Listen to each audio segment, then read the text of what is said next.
RS Bengali ক্লাসরুমে সকলকে স্বাগত। আজকের ভিডিওতে আমি ষষ্ঠ শ্রেণীর ইতিহাস পাঠ্য বইয়ের 2025 সালের দ্বিতীয় পর্যায়ক্রমিক পরীক্ষার মডেল প্রশ্নপত্র নিয়ে আলোচনা করব। আমি কখনোই বলবো না যে এই মডেল প্রশ্নপত্রে যে প্রশ্নগুলো আলোচিত হবে সেগুলোই তোমরা পরীক্ষার প্রশ্নপত্রে হুবহু কমন পাবে। তবে এই কথা নিঃসন্দেহে বলতে পারি যে এই মডেল প্রশ্নপত্রে আলোচিত প্রশ্নগুলো ভীষণ গুরুত্বপূর্ণ। এগুলো পরীক্ষায় আসার মতো প্রশ্ন, তাই তোমরা পরীক্ষা দিতে যাওয়ার আগে অন্তত একবার হলেও এই প্রশ্নের উত্তরগুলো তৈরি করে যাবে। তোমাদের সুবিধার জন্য বেশ কিছু প্রশ্নের উত্তরও এখানে করিয়ে দেওয়া আছে। এ প্রসঙ্গে বলে রাখি, বেশ কিছু অতিরিক্ত প্রশ্ন এই প্রশ্নপত্রে রয়েছে, কারণ সেগুলো খুবই গুরুত্বপূর্ণ। তোমরা প্রত্যেকটা প্রশ্নের উত্তর তৈরি করে রাখবে। তো কথা না বাড়িয়ে শুরু করছি আজকের মূল ভিডিও। আমি চাইবো তোমরা ভিডিওটা স্কিপ না করে একদম প্রথম থেকে শেষ পর্যন্ত দেখবে। এক দাগে বলা হচ্ছে সঠিক উত্তরটি নির্বাচন করো। এখানে প্রতিটি প্রশ্নের মান 1। এখান থেকে 10টা প্রশ্নের উত্তর করতে হবে। একের এক দাগের প্রশ্ন, মেগালিথ বলা হয়, উত্তর হবে পাথরের সমাধিকে। একের দুই দাগের প্রশ্ন, আদি বৈদিক যুগের ইতিহাস জানার একমাত্র উপাদান, উত্তর হবে ঋগ্বেদ। একের তিন দাগের প্রশ্ন, কোনটি বর্ণাশ্রমের অংশ নয়, ব্রাহ্মণ, ক্ষত্রিয়, শূদ্র, নৃপতি, উত্তর হবে নৃপতি। কারণ হবে ব্রাহ্মণ, ক্ষত্রিয়, বৈশ্য, শূদ্র, এখানে বৈশ্যর জায়গায় নৃপতি লেখা আছে। একের চার দাগের প্রশ্ন, সংহিতা কথার অর্থ কি, বিস্তার করা, সংহার করা, একত্র করা নাকি সংকলন করা, উত্তর হবে সংকলন করা। একের পাঁচ দাগের প্রশ্ন, রাজা কথার আক্ষরিক অর্থ নেতা, গোষ্ঠীর প্রধান, পরিবারের প্রধান নাকি দেবতা তুল্য, তো উত্তর হবে নেতা। একের ছয় দাগের প্রশ্ন, বৈদিক সমাজে পরিবারের প্রধান ছিলেন মা, বাবা, রাজা, জমিদার, উত্তর হবে বাবা। একের সাত দাগের প্রশ্ন, দক্ষিণ ভারতের একমাত্র মহাজনপদ ছিল, উত্তর হবে অসমক। একের আট দাগের প্রশ্ন, জৈন ধর্মের প্রধান প্রচারককে বলা হতো, উত্তর হবে তীর্থঙ্কর। একের নয় দাগের প্রশ্ন, গৌতম বুদ্ধ জন্মেছিলেন লিচ্ছবি, হর্যঙ্ক, শাক্য নাকি গুপ্ত বংশে, উত্তর হবে শাক্য বংশে। একের 10 দাগের প্রশ্ন, জৈন ধর্মে কতজন তীর্থঙ্কর ছিলেন, উত্তর হবে 24 জন। একের 11 দাগের প্রশ্ন, পিটক কথার অর্থ কি, উত্তর হবে ঝুড়ি। একের 12 দাগের প্রশ্ন, প্রথম বৌদ্ধ সঙ্গীতে অনুষ্ঠিত হয়েছিল কোথায়, উত্তর হবে রাজগৃহে। মনে রাখবে এর সভাপতি ছিল, অর্থাৎ প্রথম বৌদ্ধ সঙ্গীতের সভাপতি ছিল মহাকাশ্যপ। একের 13 দাগের প্রশ্ন, বোধি কথার অর্থ কি, উত্তর হবে জ্ঞান। একের 14 দাগের প্রশ্ন, শকাব্দ গোনা শুরু হয় কত খ্রিস্টাব্দে, উত্তর হবে 78 খ্রিস্টাব্দে। চলে আসছি তার পরের প্রশ্নে, সাতবাহন বংশের প্রথম শাসক কে ছিল, উত্তর হবে শিমুখ। একের 16 দাগের প্রশ্ন, শকারি কাকে বলা হয়, উত্তর হবে দ্বিতীয় চন্দ্রগুপ্তকে। তিনি শকদের দমন করেছিলেন, তাই তাকে বলা হয় শকারি। একের 17 দাগের প্রশ্ন, শ্রী ইউকি গ্রন্থ কার লেখা, উত্তর হবে সুয়ানজাং। একের 18 দাগের প্রশ্ন, সকলোত্তর পথনাথ ও শিলাদিত্য উপাধি কে নিয়েছিলেন, উত্তর হবে হর্ষবর্ধন। তিনি উত্তর ভারতের প্রায় সমস্ত প্রদেশ জয় করেছিলেন, তাই নিজে সকলোত্তর পথনাথ উপাধি নেন। গুপ্তাব্দ গোনা শুরু হয় কার সময় থেকে, উত্তর হবে প্রথম চন্দ্রগুপ্তের সময় থেকে। যদি প্রশ্ন আসে যে হর্ষাব্দ গোনা শুরু হয় কার সময় থেকে, উত্তর হবে হর্ষবর্ধনের সময় থেকে, এটাও মনে রাখবে। এবারে চলে আসছি 2 দাগে। এখানে বলা হচ্ছে একটি বাক্যে উত্তর দাও। এখানে প্রতিটি প্রশ্নের মান 1। এখান থেকে 10টা প্রশ্নের উত্তর করতে হবে। 2-এর 1 দাগের প্রশ্ন, বেদ শব্দটা কোন শব্দ থেকে এসেছে, এর অর্থ কি, বেদ শব্দটা বিদ শব্দ থেকে এসেছে, এর অর্থ জ্ঞান। 2-এর 2 দাগের প্রশ্ন, আর্য কোনো ড্যাশ শব্দ নয়, উত্তর হবে জাতিবাচক শব্দ নয়, এটা একটা ভাষাবাচক শব্দ। 2-এর 3 দাগের প্রশ্ন, ঋগ্বেদে ড্যাশ পর্বতের উল্লেখ নেই, উত্তর হবে বিন্ধ্য পর্বতের। 2-এর 4 দাগের প্রশ্ন, প্রাচীন ভারতীয় উপমহাদেশের দুটি জনপ্রিয় কাব্যের নাম লেখো। এর উত্তর হবে রামায়ণ ও মহাভারত। 2-এর 5 দাগের প্রশ্ন, বেদের অপর নাম কি? উত্তর হবে শ্রুতি। বেদের অপর নাম শ্রুতি কেন, এটাও পরীক্ষায় প্রশ্ন হিসেবে আসতে পারে। তোমরা লিখবে বেদ শুনে শুনে মনে রাখতে হতো, তাই বেদের অপর নাম শ্রুতি। এটা পাঠ্য বইয়ের 47 নং পৃষ্ঠাতে রয়েছে, ভালো করে পড়ে রাখবে। 2-এর 6 দাগের প্রশ্ন, গোষ্ঠীর গবাদি পশু রাখার জায়গাকে কি বলা হতো? উত্তর হবে গোত্র। 2-এর 7 দাগের প্রশ্ন, রথনীন কারা? উত্তর লিখবে বৈদিক যুগে শাসনের কাজে যারা সাহায্য করতেন তাদের বলা হতো রথনীন। 2-এর 8 দাগের প্রশ্ন, দুটি গণরাজ্যের নাম লেখো। উত্তর হবে মল্ল ও বজ্জি বা ব্রিজি। পরীক্ষায় প্রশ্ন হিসেবে আসতে পারে যে গণরাজ্য কাকে বলে। তোমরা লিখবে যে সমস্ত রাজ্যে কোনো রাজার শাসন ছিল না তাকে বলা হতো গণরাজ্য। 2-এর 9 দাগের প্রশ্ন, মগধের রাজধানী কোথায় ছিল? উত্তর হবে পাটলিপুত্র। যদি প্রশ্ন আসে যে মগধের রাজধানী আগে কোথায় ছিল, তখন উত্তর হবে রাজগৃহ। তার পরের প্রশ্ন, বজ্জিদের রাজধানী কোথায় ছিল? উত্তর হবে বৈশালী। এখান থেকে আরও একটা প্রশ্ন আসতে পারে যে লিচ্ছবি কাদের বলে? উত্তর লিখবে যে বৈশালীর আশেপাশে যারা থাকতো তাদের লিচ্ছবি বলা হয়। 2-এর 11 দাগের প্রশ্ন, আজীবিক গোষ্ঠীর প্রতিষ্ঠাতাকে? উত্তর হবে মঙ্খলিপুত্ত গোশাল। 2-এর 12 দাগের প্রশ্ন, সর্বজ্ঞানী হওয়ার পর বুদ্ধ কি নামে পরিচিত হন? উত্তর হবে কেবলিন। তার পরের প্রশ্ন, বৌদ্ধদের প্রধান ধর্মগ্রন্থের নাম কি? উত্তর হবে ত্রিপিটক বা ত্রিপিটক।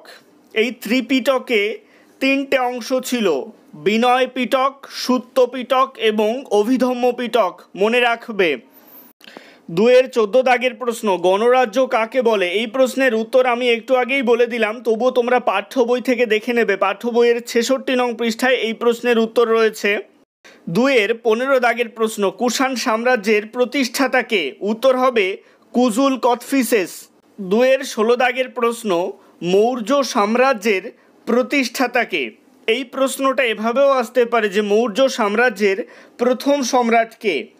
এই প্রশ্নের উত্তর হবে চন্দ্রগুপ্ত মৌর্য। এই চন্দ্রগুপ্তের রাজধানী ছিল পাটলিপুত্র। আর মনে রাখবে এই মৌর্য সাম্রাজ্য ছিল ভারতীয় উপমহাদেশের প্রথম সাম্রাজ্য। এটাও শর্ট কোশ্চেন হিসেবে আসতে পারে। 2-এর 17 দাগের প্রশ্ন, কুষাণদের বা কনিষ্কের রাজধানী কোথায় ছিল? উত্তর হবে পুরুষপুর বা পেশোয়ার। 2-এর 18 দাগের প্রশ্ন, ইন্ডিকা বইটি কার লেখা? উত্তর হবে মেগাস্থিনিসের লেখা। 2-এর 19 দাগের প্রশ্ন, অর্থশাস্ত্র কার লেখা? উত্তর হবে কৌটিল্যের লেখা। 2-এর 20 দাগের প্রশ্ন, আটবিক কাদের বলা হতো? এটা লিখবে যারা বনে থাকতো তারা আটবিক নামে পরিচিত ছিল। অটবি মানে বন। 2-এর 21 দাগের প্রশ্ন, হর্ষচরিত কার লেখা? উত্তর হবে বাণভট্টের লেখা। এবারে চলে আসছি 3 দাগে। এখানে বলা হচ্ছে সংক্ষেপে উত্তর দাও, প্রতিটি প্রশ্নের মান 2। এখান থেকে 4টি প্রশ্নের উত্তর লিখতে হবে। 3-এর 1 দাগের প্রশ্ন, বৈদিক সাহিত্য বলতে কি বোঝো? এই প্রশ্নের উত্তর তোমরা পেয়ে যাবে পাঠ্য বইয়ের 47 নং পৃষ্ঠায়। 3-এর 2 দাগের প্রশ্ন, বেদের অপর নাম শ্রুতি কেন? এই প্রশ্নের উত্তর তোমরা পেয়ে যাবে পাঠ্য বইয়ের 57 নং পৃষ্ঠাতে। 3-এর 3 দাগের প্রশ্ন, সভা ও সমিতি কি? এই প্রশ্নের উত্তর লিখবে পরবর্তী বৈদিক যুগে সভা ও সমিতির কথা জানা যায়।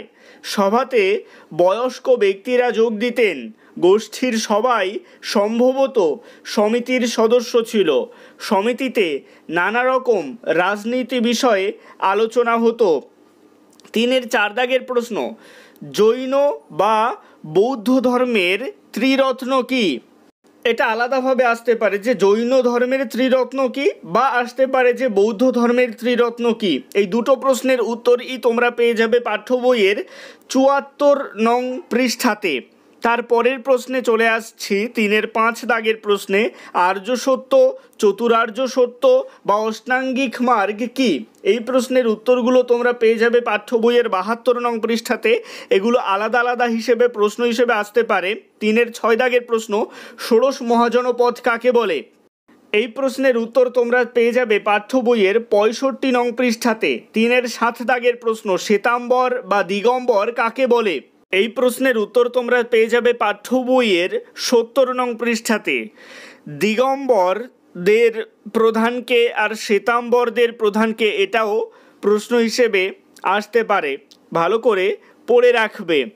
এবারে চলে আসছি 3-এর 8 দাগের প্রশ্নে, টিকা লেখো আসতে পারে এলাহাবাদ প্রশস্তি।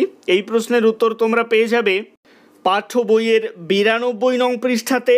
নাসিক লেখো, এই প্রশ্নের উত্তর তোমরা পেয়ে যাবে পাঠ্য বইয়ের 89 নং পৃষ্ঠাতে। এবং হাতিগুম্ফা শিলালেখ, এই প্রশ্নের উত্তর তোমরা পেয়ে যাবে পাঠ্য বইয়ের 88 নং পৃষ্ঠাতে। এবারে চলে আসছি 4 দাগে, এখানে বলা হচ্ছে কয়েকটি বাক্যে উত্তর দাও। এখানে প্রতিটি প্রশ্নের মান 3, এখান থেকে 4টি প্রশ্নের উত্তর লিখতে হবে। 4-এর 1 দাগের প্রশ্ন, টিকা লেখো চতুরাশ্রম বা 10 রাজার যুদ্ধ। চতুরাশ্রম সম্পর্কে তোমরা পেয়ে যাবে পাঠ্য বইয়ের 56 নং পৃষ্ঠাতে এবং 10 রাজার যুদ্ধ সম্পর্কে পেয়ে যাবে পাঠ্য বইয়ের 51 নং পৃষ্ঠাতে। 4-এর 2 দাগের প্রশ্ন, বর্ণাশ্রম বা চতুর্বর্ণ প্রথা বলতে কি বোঝো? এই প্রশ্নের উত্তর তোমরা পাবে পাঠ্য বইয়ের 55 নং পৃষ্ঠাতে। এটা একটু ঘুরিয়ে আসতে পারে যে বৈদিক সমাজ কয়টি ভাগে বিভক্ত ছিল, কেন? এই প্রশ্নের উত্তরটা লিখলেই হয়ে যাবে। 4-এর 3 দাগের প্রশ্ন, চতুর্জামব্রত বা পঞ্চম মহাব্রত সম্পর্কে আলোচনা করো। এই প্রশ্নের উত্তর তোমরা পেয়ে যাবে পাঠ্য বইয়ের 70 নং পৃষ্ঠাতে। তারপরের প্রশ্ন, 4-এর 4 দাগের প্রশ্ন, ধর্মচক্র প্রবর্তন বলতে কি বোঝো? এই প্রশ্নের উত্তর রয়েছে পাঠ্য বইয়ের 71 নং পৃষ্ঠাতে। 4-এর 5 দাগের প্রশ্ন, বৌদ্ধ ও জৈন ধর্মের 2টি মিল ও অমিল লেখো। এই প্রশ্নের উত্তর তোমরা পেয়ে যাবে পাঠ্য বইয়ের 74 নং পৃষ্ঠাতে। এই উত্তরের মধ্যেই দেখবে মধ্যম পন্থা বলে একটা অংশ রয়েছে, সেটাও শর্ট কোশ্চেন হিসেবে আসতে পারে, সেটাও ভালো করে পড়ে রাখবে। 4-এর 6 দাগের প্রশ্ন, বজ্জীদের উন্নতির 7টি নিয়ম লেখো। এই প্রশ্নের উত্তর রয়েছে পাঠ্য বইয়ের 68 নং পৃষ্ঠাতে। 4-এর 7 দাগের প্রশ্ন, শক ও সাতবাহনদের লড়াই সম্পর্কে আলোচনা করো। এই প্রশ্নের উত্তর পেয়ে যাবে পাঠ্য বইয়ের 89 নং পৃষ্ঠাতে। 4-এর 8 দাগের প্রশ্ন, মৌর্যরা কেন গুপ্তচর নিয়োগ করতেন? এই প্রশ্নের উত্তর রয়েছে পাঠ্য বইয়ের 83 নং পৃষ্ঠাতে। 4-এর 9 দাগের প্রশ্ন, মৌর্য আমলে শাসন ব্যবস্থার বিভিন্ন দিকগুলি আলোচনা করো। এই প্রশ্নের উত্তর রয়েছে পাঠ্য বইয়ের 82 নং পৃষ্ঠাতে। এবারে চলে আসছি 5 দাগে, এখানে বলা হচ্ছে বিস্তারিত আলোচনা করো। প্রতিটি প্রশ্নের মান 5, এখান থেকে 2টো প্রশ্নের উত্তর লিখতে হবে। 5-এর 1 দাগের প্রশ্ন, ভীষণ গুরুত্বপূর্ণ প্রশ্ন, বৈদিক সমাজের শিক্ষা ব্যবস্থা সম্পর্কে আলোচনা করো। এই প্রশ্নের উত্তর রয়েছে পাঠ্য বইয়ের 57 নং পৃষ্ঠাতে। 5-এর 2 দাগের প্রশ্ন, আদি বৈদিক সমাজ ও পরবর্তী বৈদিক সমাজে নারীদের অবস্থা সম্পর্কে আলোচনা করো। এই প্রশ্নের উত্তর রয়েছে পাঠ্য বইয়ের 56 নং পৃষ্ঠাতে। 5-এর 3 দাগের প্রশ্ন, বৈদিক সভ্যতার অর্থনীতি ও সমাজ ব্যবস্থা সম্পর্কে আলোচনা করো। এই প্রশ্নের উত্তর তোমরা পেয়ে যাবে পাঠ্য বইয়ের 53 নং পৃষ্ঠাতে। 5-এর 4 দাগের প্রশ্ন, কী কী কারণে মগধ বাকি মহাজনপদগুলি থেকে শক্তিশালী হয়ে ওঠে? এই প্রশ্নের উত্তর রয়েছে পাঠ্য বইয়ের 66 নং পৃষ্ঠার নিচ থেকে 2 নং স্তবকে। 5-এর 5 দাগের প্রশ্ন, নব্য ধর্ম আন্দোলনের কারণগুলো লেখো। নব্য ধর্ম আন্দোলনের কারণ হিসেবে উত্তরটা তোমরা এটা লিখতে পারো। 5-এর 6 দাগের প্রশ্ন, সমুদ্রগুপ্তের কৃতিত্ব আলোচনা করো। এই প্রশ্নের উত্তর তোমরা পেয়ে যাবে পাঠ্য বইয়ের 91 নং পৃষ্ঠাতে। 5-এর 7 দাগের প্রশ্ন, ভীষণ গুরুত্বপূর্ণ প্রশ্ন, অশোকের ধম্ম সম্পর্কে আলোচনা করো। এই প্রশ্নের উত্তর তোমরা পেয়ে যাবে পাঠ্য বইয়ের 85 নং পৃষ্ঠাতে। আজকের ভিডিওটা এই পর্যন্তই। ভিডিওটা কেমন লাগলো অবশ্যই কমেন্টের মাধ্যমে জানিও। ভালো লাগলে লাইক করো এবং একই ক্লাসের বন্ধুদের সাথে ভিডিওটাকে শেয়ার করতে ভুলো না। ভালো থেকো, সুস্থ থেকো সকলে, আর অবশ্যই RS বেঙ্গলি ক্লাসরুমের সাথে থেকো। সবশেষে একটাই রিকোয়েস্ট, এখনও পর্যন্ত যারা চ্যানেলটিকে সাবস্ক্রাইব করে উঠতে পারোনি তারা অবশ্যই চ্যানেলটিকে সাবস্ক্রাইব করে দিও এবং পাশে থাকা বেল আইকনটিকে প্রেস করে অল বাটনে ক্লিক করে দিও নতুন ভিডিওর আপডেট সবার আগে পেতে।